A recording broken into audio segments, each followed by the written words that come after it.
The Book of Ruth. Ruth, chapter 1. In the days when the judges ruled, there was a famine in the land. So a man from Bethlehem in Judah, together with his wife and 2 sons, went to live for a while in the country of Moab.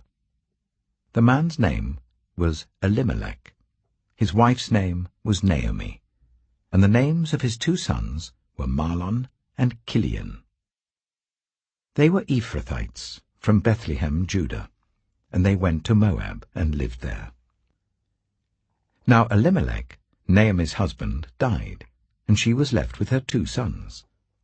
They married Moabite women, one named Orpah and the other Ruth. After they lived there about 10 years, both Mahlon and Chilion also died, and Naomi was left without her 2 sons and her husband. When Naomi heard in Moab that the Lord had come to the aid of his people by providing food for them, she and her daughters-in-law prepared to return home from there. With her 2 daughters-in-law, she left the place where she had been living and set out on the road that would take them back to the land of Judah. Then Naomi said to her 2 daughters-in-law, "Go back, each of you, to your mother's home.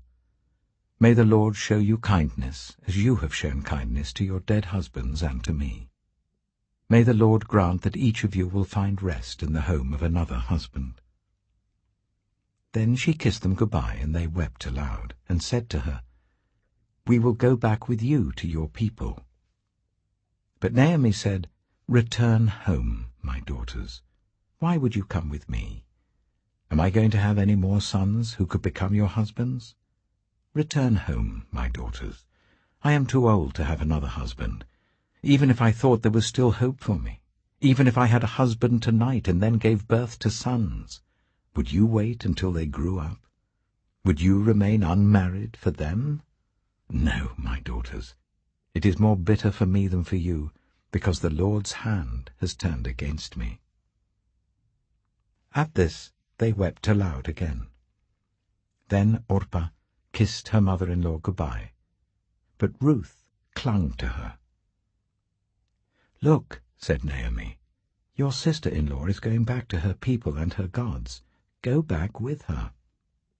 But Ruth replied, "Don't urge me to leave you or to turn back from you.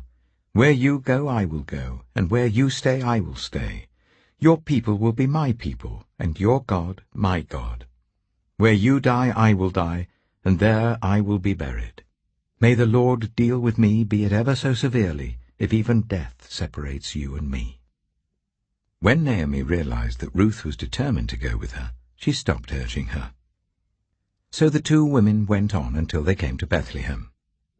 When they arrived at Bethlehem, the whole town was stirred because of them, and the women exclaimed, "Can this be Naomi?" "Don't call me Naomi," she told them. "Call me Mara, because the Almighty has made my life very bitter. I went away full, but the Lord has brought me back empty. Why call me Naomi? The Lord has afflicted me. The Almighty has brought misfortune upon me." So Naomi returned from Moab, accompanied by Ruth the Moabite, her daughter-in-law, arriving in Bethlehem as the barley harvest was beginning.